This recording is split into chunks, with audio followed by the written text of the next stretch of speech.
there's something truly charming about a cobblestone street, you know? It's very romantic. Oh, look, there goes my ornament. But it's just amazing to think, you know, when you celebrate the season, all the things that are part of that holiday celebration. And this is truly one of a kind. I mean, really, at least here in the city, because these streets are reserved exclusively for pedestrians. You won't find any cars in here. Lots of strollers, but a lot of people. And this is a unique village with an incredible story, because this is the Distillery District, a 5-hectare site that for 6 weeks gets transformed into a winter village. And we're excited to share that with you on another edition here of Here and There. Welcome to the program. It's nice to have your company today. You know, the romantic journey that happens here, some would argue it's year-round, but I think especially at Christmas, if you look around at all the, I mean, the bricks and the architecture, and that's what's really unique about this, because this is the most intact Victorian-era industrial site in North America. So on this episode of Here and There, episode 38, we're going to take you on a tour of the Winter Village and go back, peel back the layers of some of the history. So it's great to have you. We have a fun show on the way. Of course, to talk about your full forecast, and you know it's cold when I got the bunny ear hat, right? I mean, we're feeling certainly that breeze for today, but it's the end of November. This is what's expected, so exciting stuff. Plus, we'll have a brand new AKQ coming up, and in our nod to nature, I'm going to show you frost flowers. This is remarkable. I don't know if you've even heard of frost flowers. Some of you may have, but this would make Elsa jealous in Frozen. So that'll be coming up with our nod to nature. And you know, today, if you think about it, it's Friday, November the 26th. So 1 month today and it's all over. What? I know, we're not going to push that fast. Let's slow it down to second gear and savor the moment, that's for sure. But today, it's also officially Black Friday, right? You know, primarily driven in the U.S., but it has really caught on in Canada, that's for sure. And I don't know about you. Well, I should ask my crew here. Would you stand in line overnight, you know, for a TV? You know, they're all shaking their heads. I don't know if you've done that. I'm going to post for Richard. Richard's, by the way, taking photos for us today. You know, it's just interesting. Last year, $188 billion in retail sales. I don't know if this year will surpass it or not, but I just can't fathom how good of a deal does it have to be that you're going to, you know, spend hours outside and then wrestle in those doors and to get that big TV. Not for me. But you know, it's also interesting. Turns out today, the Black Friday, is also the busiest day for plumbers in the U.S. Why, you ask? Apparently, people put all the scraps and the grease down the sink and the toilet. Who knew? Anyway, that's enough of that. You know, the holidays are certainly all about food, that's for sure. It's the license to gluttony, right? So that's our AKQ for today. What is the one food treat, and it could be drink too, food or drink, that is a must-have for your Christmas? And I'm going to ask my crew. Like, for me personally, it's marzipan chocolate. I know some people hate marzipan. I love marzipan chocolate. Ricardo, the must-have for Christmas. Liquor chocolate. Liquor chocolate? Yeah. And it doesn't matter? Chocolate. It doesn't matter. Oh, brandy? Brandy chocolate, love it. He gets brandy drunk on chocolate. Anna? Caviar. Caviar. Oh, look at this. I'm dealing with a little marzipan chocolate and she's doing caviar. Richard? Gravy on the leftovers. Gravy on the leftovers. Okay, fair enough. Well, we're going to ask you that. In fact, let's connect with you now as we look online, and we have a lot of people that are joining us. And it's interesting because everybody's traditions are certainly different in terms of what you do over the holidays. So we have Christopher who says eggnog. Jerry says hello. And nothing is worth standing outside all night to get a new TV. I'm with you, absolutely. Sarah J says happy holidays to you and your family, yes. And Alan says I would never line up for Black Friday. And Cindy says this is like a Charles Dickens Christmas. And you know, that's what it's about. And of course, it all comes to life even more so at night. We're going to show you some images. Lois says never been here, but it looks interesting. Well, the story behind it is even more interesting than just the Winter Village. And you put it all together, and that's what makes it a very popular spot without question. So as we continue to scroll down, Laura says, I love the Distillery District, so pretty. And Laura says, rum sauce, a must-have during the Christmas season. Rum sauce, wow. And Leslie says, taking my daughter and granddaughter to see the to see this on December 7th. And oh, Leslie is a marzipan girl. You see? There you go. I love this. Oh, Lonnie says that as well. And Narita says, nice to see people walking around. Feels like Christmas is really coming very soon. Susan Butt adds, eggnog is only for Christmas. I got to tell you, I'm not a big eggnog fan, but I know a lot of people. You guys love eggnog? I love the rum. Yeah, you've never had it. Okay. With whiskey. With whiskey. Oh, wow. I want to go to your house for Christmas. You guys are really ramping it up here. But again, everybody has their own sort of way they celebrate it. So let the adventure begin. Let's go on a tour here. We're going to walk over here to see this building. Because, you know, this space dates back to almost 200 years. It was when, in 1831, when James Warts came to Canada from England, and he opened up a grain mill, and about a year later it was with his brother-in-law, William Gooderham. But James set up a huge windmill on the Toronto waterfront. Now, it was near the mouth of the Don River. And I have to tell you, look at the sculpture here. This is kind of cool, too. I have to tell you, when he put up that, that mill, I mean, it was very, very successful. I mean, right out of the gate, they were doing very well. So they decided to expand. So it was no longer just grain. They said, you know, the two brothers talked, why don't we start creating spirits here? We'll do whiskey. Ooh, I'm loving that. And that makes sense because, you know, if you look at the basic ingredient of whiskey, it's, of course, fermented grain mashes. But you fast forward 20 years, and the Gooderham, my mouth is getting frozen. Gooderham and Warts Distillery became a major enterprise. You'll have to forgive me here as I bring up my tissue. Woo, it's cold. But you can see here, without trying to reveal too much of the tree, Ricardo, because we want that to be a real, you know, part of it. But there's the official sign, right? So Gooderham and Warts, they were a major enterprise, and at one point, they were the largest distillery in the world. I mean, they shipped millions and millions of gallons across not only Canada, but also North and South America. And you know, the G&M brand was the brand to beat, all right? It was top shelf stuff. And the layout here of all these buildings was very ingenious because they are almost in order of you know, when they were processing, you know, the distillery in terms of when they were making their spirits. They were positioned in order of the processing. Everything was done on site, and you can look down here. I mean, there's a number of buildings, over 40 buildings in total. And we're talking, you know, everything was laid out from the fermenting cellars, the tank houses, the storage facilities, an ice house. There was the cooper shop for barrel making. And the cooperage, which is up here to the left, you know, they made their own barrels here. And they produced over 2 million gallons of whiskey per year. It took over 40,000 barrels to store it all. And, you know, it was really amazing to think of the enterprise that was happening here. And again, they were legendary around the world. But, you know, the oldest building, as I pointed out earlier, is this one here. So this is known as the Stone Distillery. And we're going to come a little closer here. Ricardo, would you mind? Because this is really fascinating. This was built in 1858, okay? And if you look at the white stone here, any guesses what that is? It's limestone. You know where it came from? Kingston.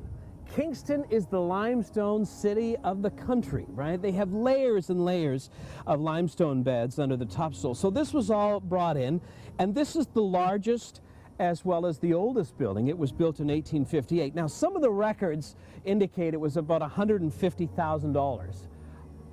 It seems reasonable, but it was still a lot of money back then. But in 1858, when this building was built, that is when Canada minted the first coins, the penny, the nickel, the dime, and a 20-cent piece. Anybody knew we had a 20-cent piece? Richard, I thought you would. That's how you did the 2 dimes.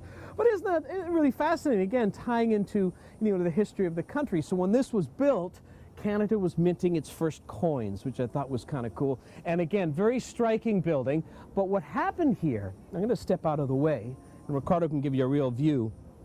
This housed the grist mill, the powerhouse, distilling functions. But at one point, there was a massive explosion here in the fermenting cellar. So you have to imagine, again, you know, we're in the 1850s. They had a volunteer fire brigade. So the 2 fire brigades responded to the call.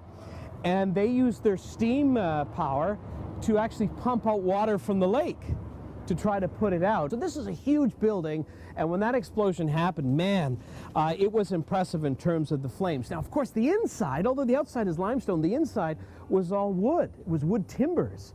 So when that explosion occurred, I mean, this thing just went up. So I'll show you that artist rendering there, and it took quite a while to put it out. The good news out of all this, no one was injured and no one died.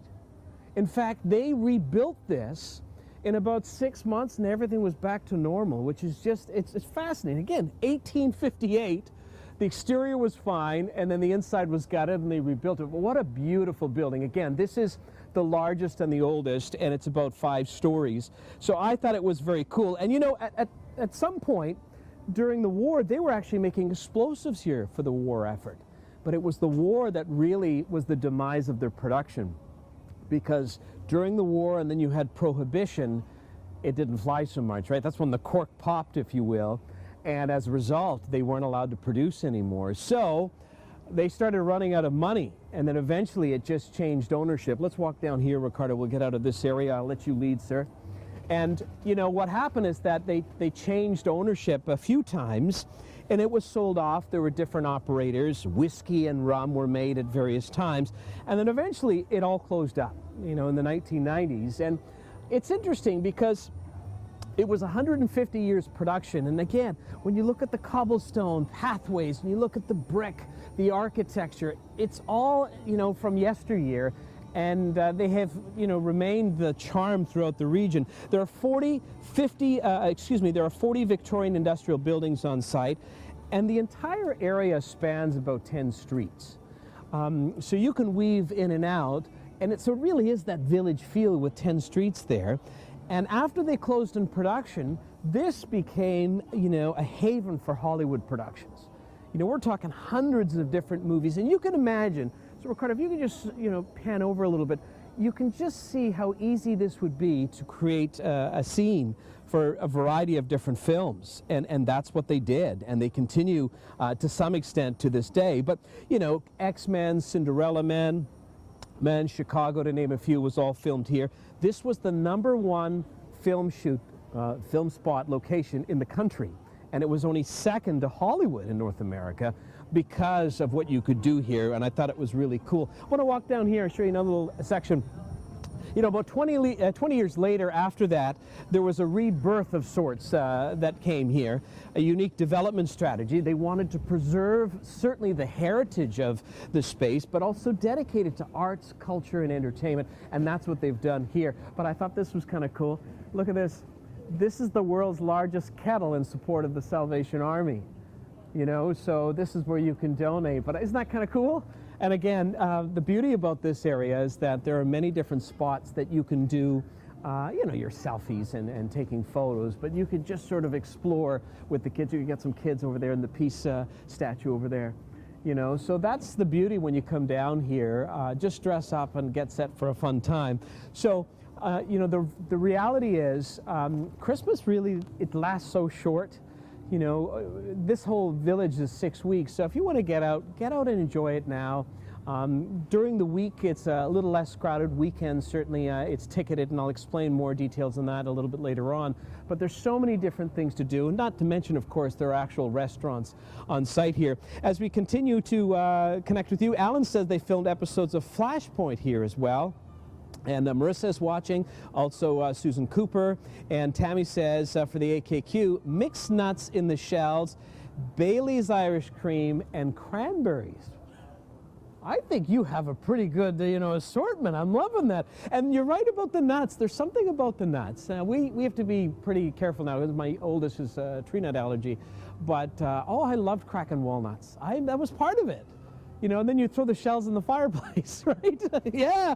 So Peter Zim says, good to see you. I remember the movie Tommy Boy with Chris Farley being filmed there. And he says, you make the holidays. Very kind of you. I appreciate that. And Jack says, very cool Salvation Army kettle. Yeah, it is kind of cool, and that's what it's all about. Barbara Woods says, great Canadian history. And John Shepard is joining us, which is good to have you.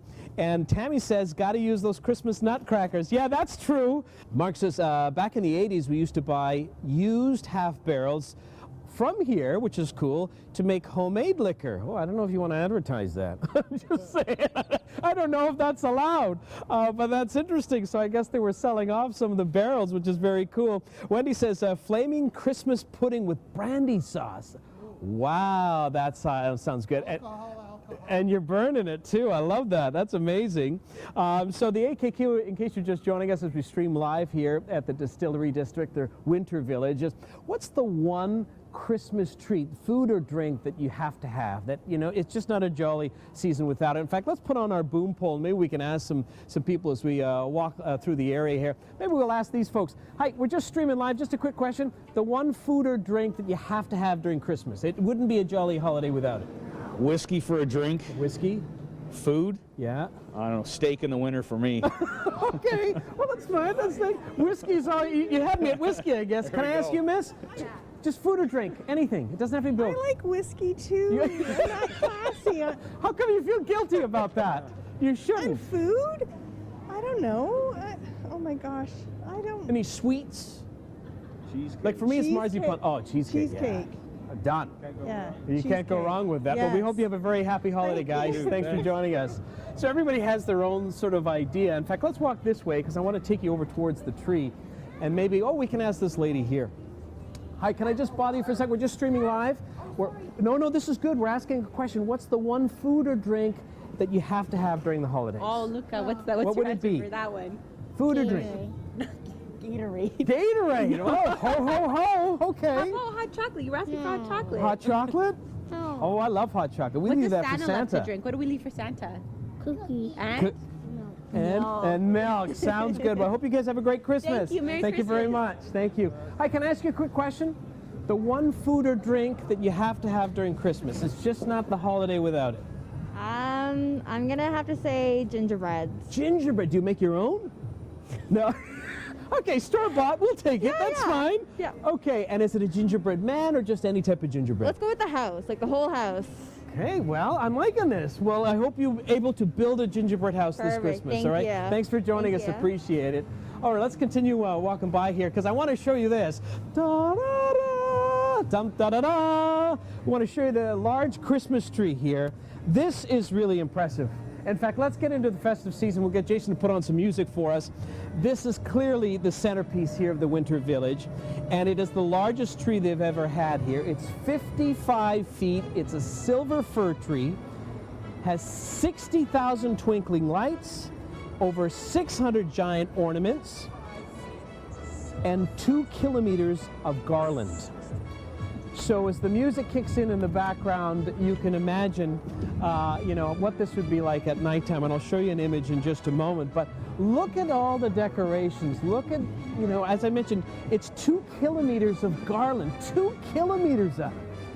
And if you look in here, you can probably just see how thick the trunk is. I mean, it's really quite something. So this came originally from Milton. Let me show you what it looks like at nighttime when it's all lit up, because it really is spectacular. And they did the original lighting of the tree ceremony on the 18th of this month, but I want to show you a couple of images because this is where it really sets the scene into the evening period.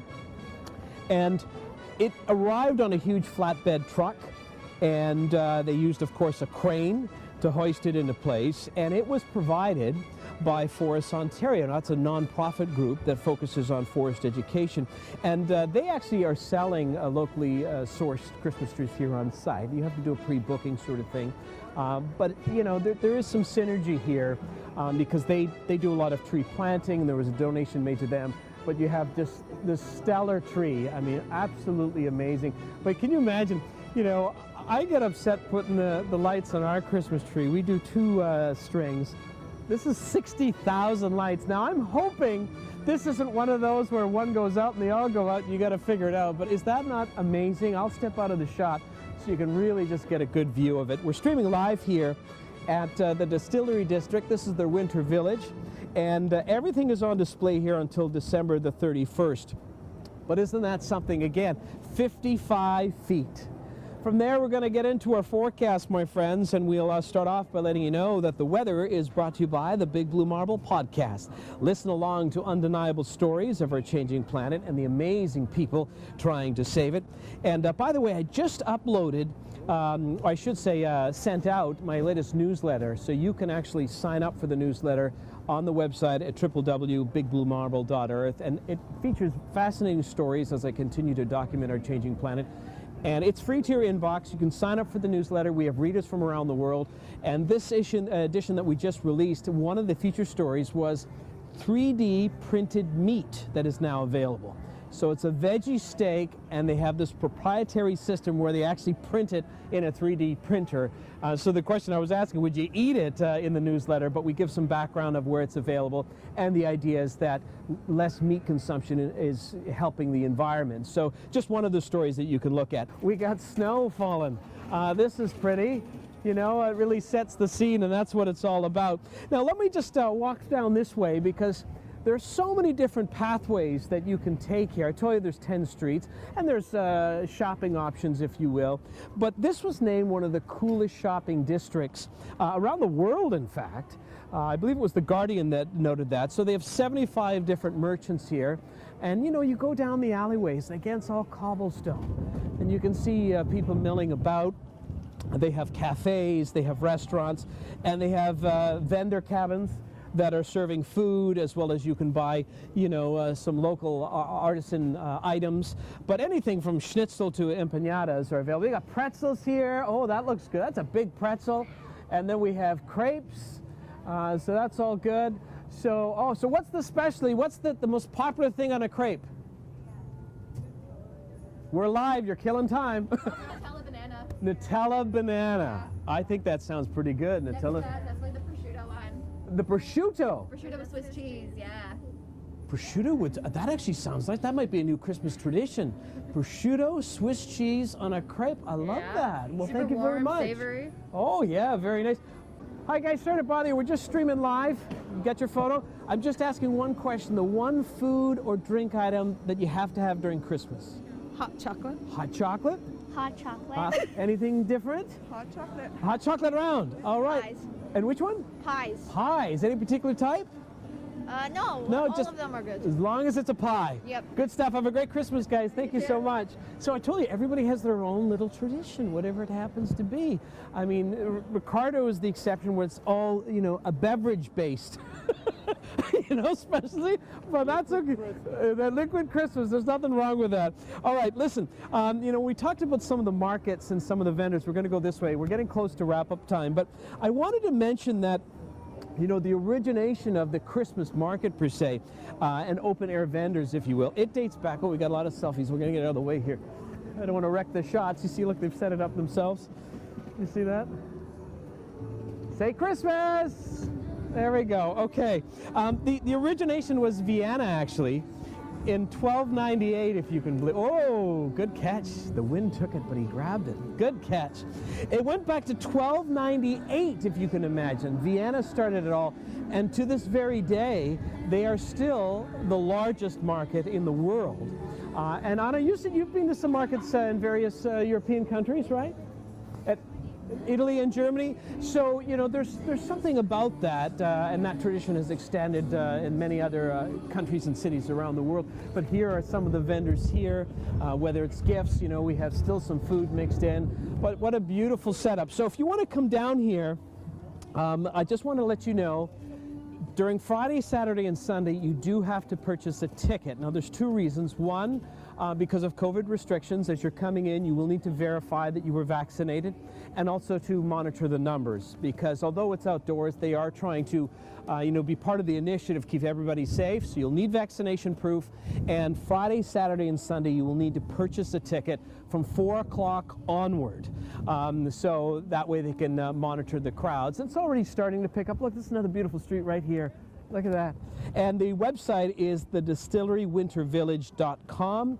That's thedistillerywintervillage.com. All right, as we get set to wrap up, I want to get into the nod to nature because I wanted to show you the frost flowers. Now, I don't know if you're familiar with these or not, but this is just amazing. So I'll roll the video and you'll get an idea of what they look like, because it's something that's very, very unique in the sense that, you know, the science behind this, it has to be, oh, that's really loud.